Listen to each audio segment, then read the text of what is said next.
विश्वं दर्पणदृश्यमाननगरी तुल्यं निजान्तर्गतं पश्यन्नात्मनि मायया बहिर्बोधभूतं यथा निद्रया यः साक्षात् कुरुते प्रबोधसमये स्वात्मानमेवाद्वयं तस्मै श्रीगुरुमूर्तये नमः। इदं श्रीदक्षिणामूर्तये। नीलाम्बुजश्यामलकोमलाङ्गं सीतासमारोपितवामभागं पाणौ महाशायकचारुचापं नमामि रामं रघुवंशनाथं। वसुदेवसुतं देवं कंसचाणूरमर्दनं देवकी परमानन्दं वन्दे कृष्णं जगद्गुरुम्। यस्यांके च विभवति भूधरसुता देवापगामस्तके बाले बालविधुर्गरे च गरलं यस्योदशिव्यालराट् सोऽयं भूतविभूषणः सुरवरः सर्वाधिपः सर्वदा सर्वः सर्वगतः शिवः शशिनिभः श्रीशङ्करः पातु माम्। सर्वमङ्गलमङ्गल्ये शिवे सर्वार्थसाधिके शरण्ये त्र्यम्बके गौरी नारायणी नमोस्तुते। अतुलितबलधामं हिमशैलावदेहं दनुजवनकृशानुं ज्ञानिनामग्रगण्यं सकलगुणनिधानं वानराणामधीशं रघुपतिप्रियभक्तं वातजातं नमामि। श्रीराम जय राम श्री राम जय राम।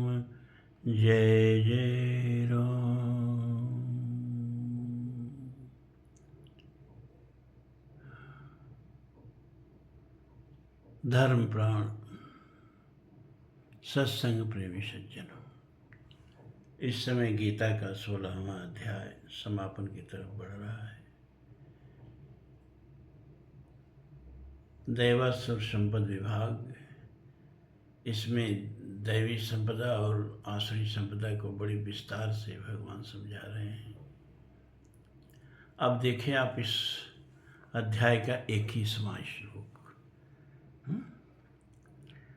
त्रिविधं नरकस्येदं द्वारं नाशं आत्मनः। त्रिविधं नरकस्येदं द्वारं नाशनात्मनः काम क्रोधस्तथा लोभस्तस्मादेतत्त्रयं त्यजेत्। नरक के 3 द्वार, काम, क्रोध और लोभ। काम, क्रोध और लोभ, ये तीनों त्रिविधम, ये तीनों जो प्रकार हैं। नरकस्य इदम द्वारम नाशन आत्मनः। ये नरक के द्वार हैं, खुला हुआ द्वार है, खटखटाना भी नहीं है, प्रवेश कर जाइए। और ये आत्मा का नाश करने वाले हैं। अब आत्मा तो अजो नित्य शास्त्रों पुराणों न हन्यते हन्यमाने शरीरे। आत्मा तो नित्य है, नित्य जरूर है, लेकिन काम बस, क्रोध बस, मोह बस, अज्ञान बस अपने चिन्मय स्वरूप को भूलकर, चेतन नमल सहज सुख राशि स्वरूप को भूलकर और इस शरीर से तादात्म्य कर शरीर के सुख को, दुख को, जन्मने को, मरने को, अपना जन्मना मरना, अपना सुख दुख समझती है। और इस शरीर से किए गए कर्मों का, चूंकि शरीर और कर्माशक्ति में पूरी तरह से संलिप्त रहती है, इसलिए पतन के रास्ते पर भी जाती है। पतन के रास्ते पर भी क्यों क्योंकि शरीर के द्वारा किए गए कर्मों को वो अपने द्वारा किए गए कर्म समझती है। ठीक है, तो जब अपने द्वारा किए गए कर्म समझती है तो कर्म के फलाभोग को उसे भोगना पड़ता है। फिर जैसे आप जीवन जिएंगे, वैसे ही आपकी चित्तवृत्तियाँ बनेगी, वैसे ही आपका स्वभाव बनेगा, वैसे ही आपका संस्कार बनेगा। और गीता में ही भगवान कह आए हैं कि सदृशं चेष्टते स्वस्या प्रकृतं ज्ञानवानमपि प्रकृतं यान्ति भूतानि निग्रहं किं करिष्यति। ज्ञान के हिसाब से आदमी आचरण नहीं करता है, स्वभाव के हिसाब से आचरण करता है। स्वभाव जो है वो ज्ञान को दबा देता है, ज्ञान पर पटाक्षेप कर देता है और बरियाई विमोह मन करे, जबरदस्ती इस मनुष्य को पापाचार में ढकेल देता है स्वभाव है। और ये स्वभाव बनता कैसे है? हमारे रोज रोज रोज के सोचने से, रोज रोज के कार्य करने से, रोज रोज के चिंतन से, ये सब मिला करके हमारा स्वभाव बनता है। और स्वभाव, हम स्वभाव ही हैं, न ज्ञान है न विज्ञान है। हम क्या हैं? जो हमारा स्वभाव है। श्रद्धामयम अयो पुरुष यो यो यस श्रद्धा स एव स। जो जैसी श्रद्धा करता है वो वही है। और श्रद्धा किसके हिसाब से करेगा? अपने स्वभाव के हिसाब से करेगा। हैं? कुछ लोग हैं भूत प्रेत पूजते हैं, वो अपने स्वभाव के अनुसार ही पूजते हैं। भरत जी ने अपने ऊपर अपने को अपशब्द करते हुए भगवान राम के बन जाने का निमित्त अपने को समझ करके अपने को अभिशापित करते हुए कह रहे हैं कि जे परिहर हरिहर चरण भजहि भूत गण घोर तिनके गति मोहि देहु विधि जो जननी मत मोर। जो भगवान विष्णु का, भगवान राम का, कृष्ण का, शंकर का, कैसे कैसे देवता हमारे पास हैं, इनको छोड़ के जो भूत प्रेत पूजते हैं, भूत प्रेत को भजते हैं, और उनको जो अधोगति मिलती है, उससे भी अगर कोई अधोगति हो तो हे माँ, अगर भैया के बन जाने में मेरी सहमति हो तो वह गति मुझको मिले। तो भरत जी के दृष्टि में भी सबसे अधम गति क्या है? ये भूत प्रेत को पूजना। उसे अपने स्वभाव के बस लोग पूजते हैं। और स्वभाव के अनुसार ही अगला जन्म मिलता है। क्योंकि अंतिम समय में व्यक्ति ज्ञान से नहीं सोचता है, अपने स्वभाव से सोचता है। ज्ञान तो इतना भी नहीं रह जाता है कि अपने ही पुत्र को पहचाने। राहुल सांकृत्यायन की कथा सुनाए थे ना, कि इंदिरा जी उनको देखने गई मरण के समय, हमसे बताया गया, वहाँ इंदिरा जी का फोटो भी सिरहाने उनके टांग दिया गया और बताया गया कि प्रधानमंत्री देश की इंदिरा जी आपको देखने आ रही हैं। उनके ज्ञान विज्ञान के आगे इंदिरा जी कुछ नहीं थी। लेकिन भाई राजनीतिकों के पास सत्ता है तो उनका सम्मान ज़्यादा लोग करते हैं। लेकिन वह सांकृत्यायन इंदिरा जी को पहचान नहीं पाए। तो अब ये ज्ञान विज्ञान है, ये ज्ञान अंतिम समय में काम नहीं आता है। तो अंतिम समय में आदमी क्या करता है कि अपने स्वभाव के अनुसार ही चिंतन में लग्न रहता है। और गीता में भगवान कहते हैं यम यम स्मरण भावम तज्जत्यन्ते कलिवरम तम तमेवेति कौन्तेय सदा तद्भाव भावित। जो जो शरीरों के अनुरूप, वासना के अनुरूप चिंतन करता है, जीवन भर हिंसा किया तो हिंसा चिंतन करेगा और हिंसक पशु होगा। इस तरह से जैसा चिंतन होगा अगर देवोपम चिंतन होगा तो फिर उच्चतम लोकों को जाएगा। मरते समय जो मन की दशा होती है अगला जन्म उसी के अनुसार होता है।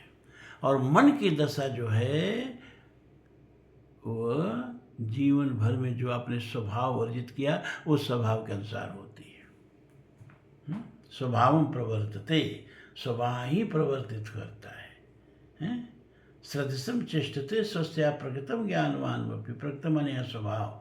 ज्ञानी से ज्ञानी व्यक्ति भी अपने स्वभाव के अनुसार ही चेष्टा करता है। प्रकृतम यांत भूतानि, सारे प्राणी अपने ज्ञान को नहीं अपने स्वभाव को ही प्राप्त होते हैं। निग्रहम किम करिष्यति, और आपका सारा संयम स्वभाव के आगे बहुत कमजोर हो जाता है। इसलिए स्वभाव पर ध्यान दें। और स्वभाव पर कैसे ध्यान देंगे? क्या सोचते हैं, क्या सुनते हैं, क्या बोलते हैं, क्या करते हैं, ये रोज रोज का कर्म जो है ये आपके स्वभाव को सुधारता है या स्वभाव को बिगाड़ता है। तो जो रोज रोज आकर आप ब्रह्म विद्या सुन रहे हो, आपके समझ में इसका जितना ही महत्व हो, लेकिन इसका बहुत महत्व है। रोज रोज से इसका आपका स्वभाव बन रहा है, आध्यात्मिक स्वभाव बन रहा है। लेकिन अभी शुरुआत है। अभी तो ये मेरा 276वां 77वां एपिसोड है आप लोगों के नाम, 277वां होगा। अरे जब तक 400-500 एपिसोड नहीं पचा लें तब तक स्वभाव नहीं बदलने वाला है।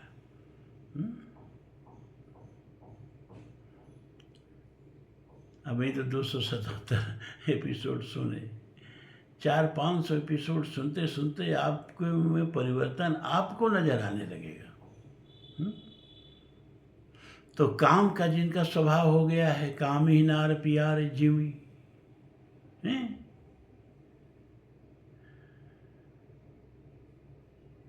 लोभी जिम प्रिय धाम, तिम रघुनाथ निरंतर प्रिय लागव मोहि राम। तो काम, क्रोध और लोभ, क्रोध आता है ना, और अत्याचार पर, अन्याय पर, उत्पीड़न पर, पापाचार पर क्रोध आना चाहिए, न आना ही बुरा है। भगवान को भी क्रोध आता है, भयो को, शिव जी को भी क्रोध आता है। लक्ष्मण जी जनक जी पर क्रुद्ध हो जाते हैं। जनक कही जस अनुचित वाणी, विद्यमान रकुल मन जानी।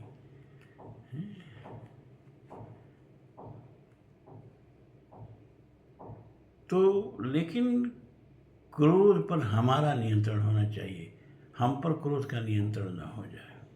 क्रोध बहुत जरूरी है। महाभारत में तो यहाँ तक कह दिया कि जिसको अत्याचार पर, अन्याय पर, पापाचार पर, अधर्म पर क्रोध न आवे वह न पुरुष है न स्त्री है। अब सोच लीजिए वो क्या है। तो लेकिन क्रोध को दिशा दो। तुलसी ने क्रोध को दिशा दिया। क्या अब तुलसी को कम क्रोध आया है? काशी के पंडितों ने तुलसी को बहुत परेशान किया।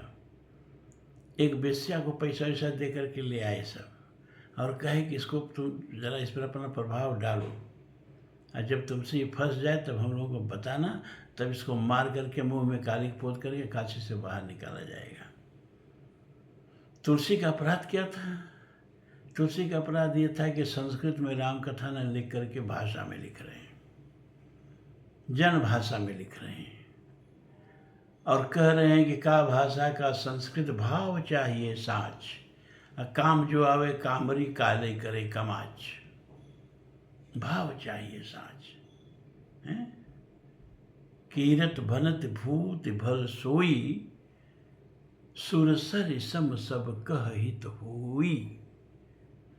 तुलसी ने कहा कि काव्य हरि कथा तो ऐसी होनी चाहिए कि जैसे गंगा में पंडित भी नहाए और गंगा में चांडाल भी नहाए। गंगा जात नहीं पूछती, दोनों को समान भाव से पवित्र करती है। और ये नहीं पूछती है कि तुम चंदन लगा के नहा वहा के घर से आए हो, कि जैसे तैसे चले आए हो, कभी नहीं पूछती। गंगा जैसे भी जाओ गोद में लेती है, पवित्र कर देती है।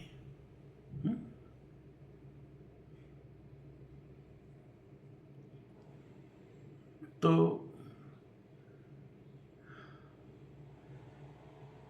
दिशा देना है काम को, क्रोध को, लोभ को दिशा देना है। लोभी प्रिय जीवदाम, तिम रघुनाथ निरंतर प्रिय लागो मोहि राम।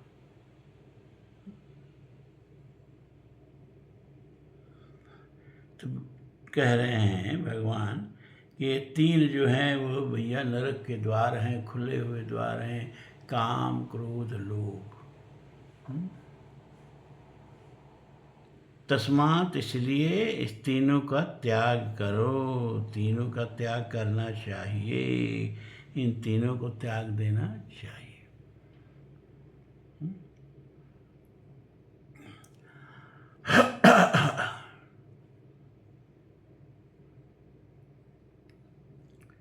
अब देखिए 22। एतर विमुक्त कौन्तेय तमोद्वारे स्त्रिभिर्नरः आचार्यात्मनः श्रेयस्ततो यान्ति परमां गति।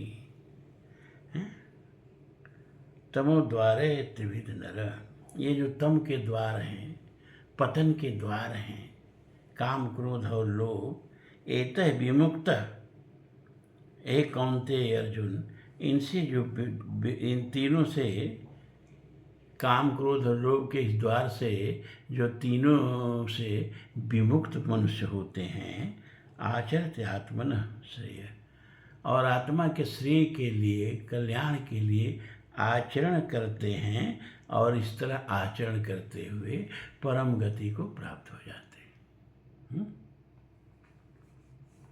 अब एक चीज जान लीजिए कि कामी, क्रोधी और लोभी सबसे सुलभ मार्ग है आत्मोद्धार का सत्संग, लेकिन उसको अच्छा नहीं लगेगा। सत्संग में आना, साफ साफ कह दिया तुलसी ने, आवत यही शरीयत कठिनाई, राम कृपा बिनु आई न जाई। अगर राम की कृपा होती तो कामी, क्रोधी, लोभी क्यों होता है?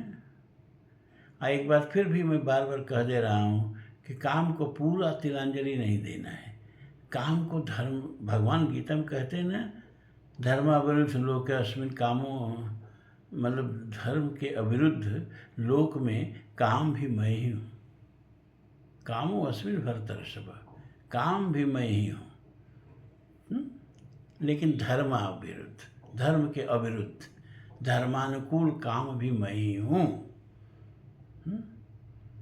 पूर्णतः त्याग नहीं करना है, धर्म के अधीन करना है, उसको अपने नियंत्रण में रखना है। उसी तरह से लोभ का और उसी तरह से क्रोध का भी पूर्ण त्याग नहीं करना है, उनको अपने नियंत्रण में रखना है। लेकिन यहाँ भगवान जन सामान्य के लिए कह रहे हैं कि इन तीनों से जो बच करके और आत्मोद्धार के लिए कल्याण करता है, उसको परम गति की प्राप्ति होती है। यान्ति परमां गतिम, उसको परम गति की प्राप्ति होती है। यह मनुष्य जीवन क्यों मिला है? सद्गति प्राप्त करने के लिए मिला है भैया, हैं? कामोभोग के लिए नहीं मिला है। यहाँ किला बनवा देने के लिए नहीं मिला है। बड़े बड़े किला बनवाने वाले चले गए, 2 गज मिट्टी में दब करके मिट्टी हो गए, कीड़े मकोड़े खा गए।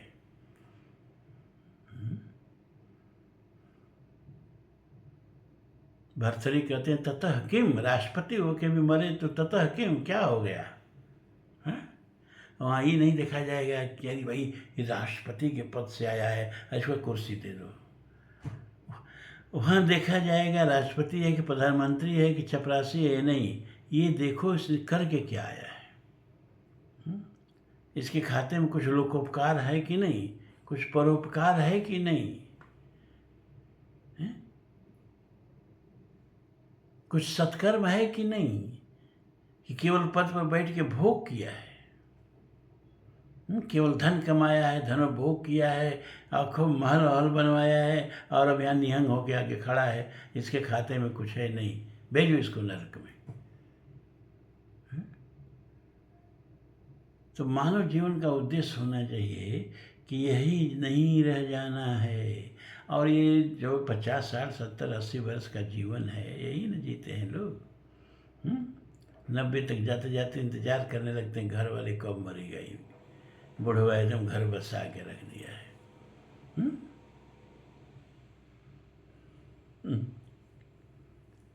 बड़े बड़े लोगों की हमने गति देखी है।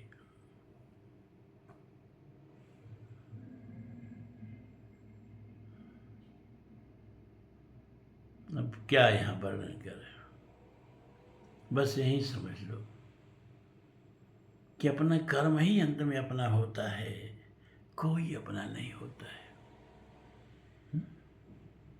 तो कुछ इस तरह का कर्म करके जाएं कि वहाँ धर्मराज की आंखों में आंखें डाल के उनके प्रश्नों का उत्तर दे सकें। दास कबीर जतन से ओढ़ी ज्यों के त्यों धरती नी छतरिया। कबीर से लोगों ने कहा जीवन भर काशी में रहे तो मगह में क्यों जा रहे हो? कबीर ने कहा कि जो कबीरा काशी में रहे राम ही कौन नहीं हो रहा है? अगर काशी हमको तार दे तो हमारे कर्म क्या करेंगे? हैं? हम मग्गह में जाके मरेंगे, देखें कि हमारे कर्म हमको तारते हैं कि नहीं तारते हैं। यह आत्मविश्वास, अपने चरित्र पर, अपने कर्म पर यह आत्मविश्वास कि भगवान की आंखों में आंखें डालो ना तो भगवान की आंखें झुक जाए। जब हनुमान जी लंका दहन करके माता सीता का पता लगा करके आते हैं और सबसे पीछे दुबक के बैठते हैं, क्योंकि भगवान ने कहा था कि बस पता लगा के आ जाना। और जामवंत ने भी कहा कि बस इतना ही करो, तात तुम जाई सीता देख कहो सुध आई, और कुछ मत करना। लेकिन वो तो बहुत कुछ कर रहा है। अक्षय कुमार को मार दिए, अशोक वाटिका उजाड़ दिए, लंका फूंक दिए, कितने लोग उसमें मर गए। पीछे दुबक के बैठे हैं शरारती बच्चे की तरह। और जामवंत जी जो हैं सब हनुमान का कर्तव्य प्रभु को सुना रहे हैं। हनुमान के चरित सुहाए जामवंत रघुपति ही सुनाए। तो भगवान प्रसन्न कहते हैं कि अरे भाई है कहाँ? जिसने इतना कुछ किया वो तो दिखाई नहीं दे रहा है, ये वे कि पीछे बैठे हैं। अरे बुलाओ उसको, बुलाओ बुलाओ बुलाओ। तो हनुमान जी आते हैं, आके प्रभु के चरणों में गिर जाते हैं। प्रभु कहते हैं कि सुन सुत तो ही ऋणमय नाही, कर विचार देखो मन माही, प्रति उपकार करो का तोरा, अरे सन्मुख हो न सकत मन मोरा।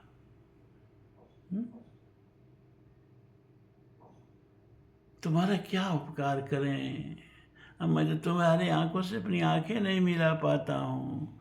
पुनि पुनि कपि चितव सुर त्राता, अब पुलक लोचन नीर पुलक अति गाता। आंखों से प्रेमाश्रु बह रहे हैं, शरीर पुलकायमान हो गया है और बार बार हनुमान जी को देख रहे हैं, नजरें नीची कर ले रहे हैं। क्यों? क्योंकि हनुमान जी निरंतर प्रभु का मुँह में देख रहे हैं। सुनि प्रभु बचन बिलो के मुख, गात हर्ष हनुमंत। एक टक प्रभु का मुख देख रहे हैं। अब प्रभु जो है उठावे तो देख रहेंगे तो मेरे ही तरफ देख रहा है। आँख से आँख मिले बस आँख नीची, पलके नीची कर लें, फिर देखें, फिर देखेंगे तो एक टक हम ही को देख रहा है। तो आँख से आँख नहीं मिला रहे हैं प्रभु, सन्मुख हो ही नहीं सकत मन मोरा।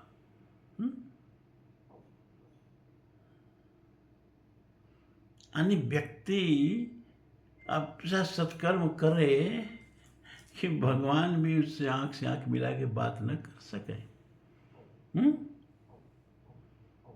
भागवत में कहते हैं ना, निरपेक्षम मुनिर्शांतम निर्वैरम समदर्शनम अनुव्रजाम्य हम नित्यम भूयेति त्वग्रेणु ही। अरे भगवान के पीछे पीछे नहीं जी, ऐसा करो कि भगवान पीछे पीछे चले।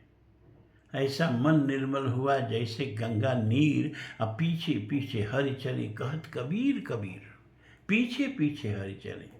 यहाँ भगवान कहते हैं निरपेक्षम, माने जा ही न चाहिए कबहू कुछ तुम सन सहज सनिए। जैसे कुछ प्यार के बदले में, आपके भक्ति के बदले में कुछ चाहिए ही नहीं। जो मननशील हो, जो शांत हो, समदर्शी हो, उसके पीछे पीछे मैं चलता हूँ। क्यों?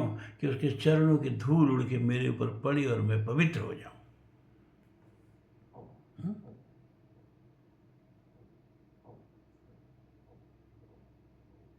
जामवंत जी देख रहे थे कि प्रभु बार बार प्रभु हनुमान को देख रहे हैं, पलके नीचे कर ले रहे हैं, प्रेमाश्रु बह रहे हैं, एकटक देखना चाह रहे हैं, लेकिन तनिक नज़र से नज़र मिल रही तो सर अपनी दृष्टि नीचे कर ले रहे हैं। हनुमान जी एकटक प्रभु का मुंह देख रहे हैं।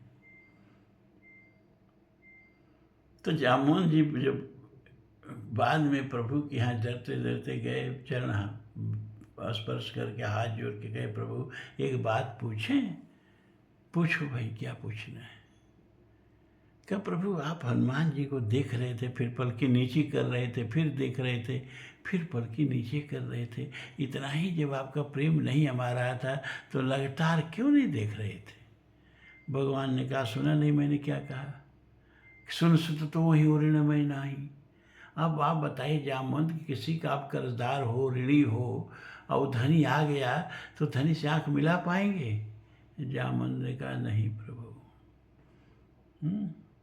हनुमान से फिर पूछा पकड़ के, हनुमान सुनो सुनो सुनो, ये बताओ प्रभु तो तुमको देख रहे थे, पलके नीचे कर रहे थे, देख रहे थे पलके नीचे, लेकिन तुम एकटक भगवान का मुंह देख रहे थे, क्यों?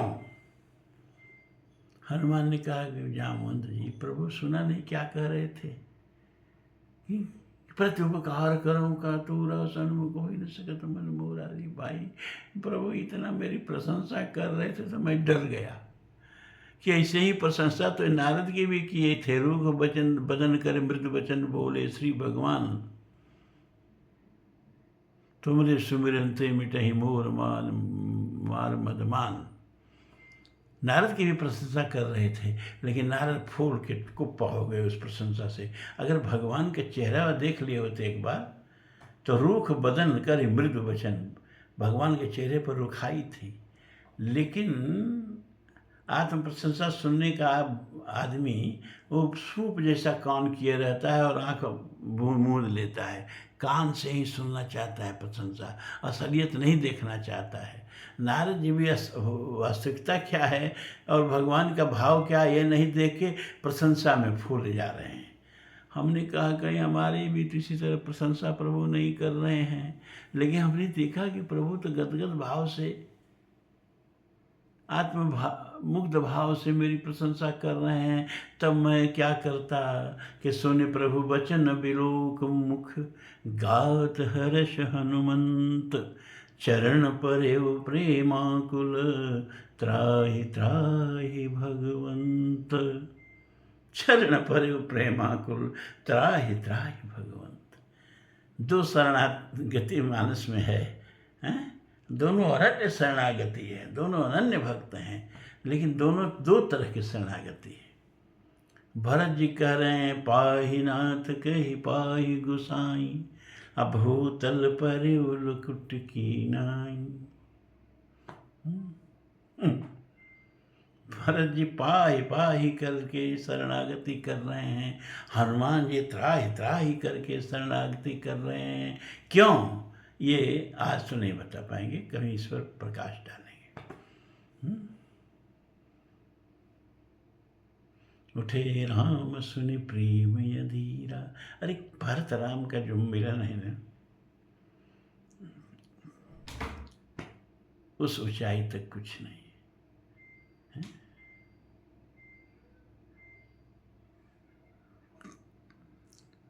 तो यह शास्त्र विधि मुत्सृज्य वर्तते काम कारतः न स सिद्धिम वापनोति न सुखम न परागति।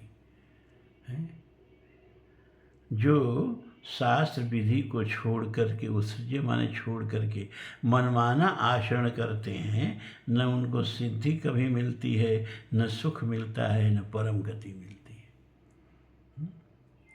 तस्मात् शास्त्र प्रमाणम ते कार्याकार्य व्यवस्थितो ज्ञात्वा शास्त्र विधान उक्तम कर्म कर्तुम यार्हसि। इसलिए हे अर्जुन, शास्त्र विधि को जान करके, या जो शास्त्र विधि जानता है उसके निर्देशन में ही कार्याकार्य व्यवस्थित हो, कार्य क्या करें और क्या नहीं करें इसकी व्यवस्था करनी चाहिए।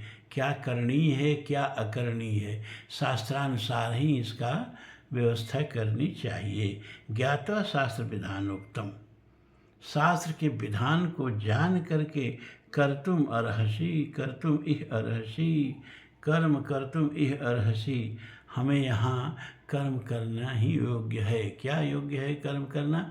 शास्त्र विधान उक्त को जान करके, मनमाना आचरण करके नहीं। तो आज ये 17वां आज 16वां अध्याय खत्म हुआ, कल से 17वां अध्याय शुरू होगा। ओम पूर्णमदः पूर्णमिदं पूर्णात् पूर्णमुदच्यते पूर्णस्य पूर्णमादाय पूर्णमेवावशिष्यते। सर्वे भवन्तु सुखिनः, सर्वे सन्तु निरामयाः, सर्वे भद्राणि पश्यन्तु मा कश्चित् दुःखभाग् भवेत्। असतो मा सद्गमय, तमसो मा ज्योतिर्गमय, मृत्युर्वा अमृतं गमय। ओम शांति शांति शांति। धर्म की जय हो, अधर्म का नाश हो, प्राणियों में सद्भावना हो, विश्व का कल्याण हो। हर हर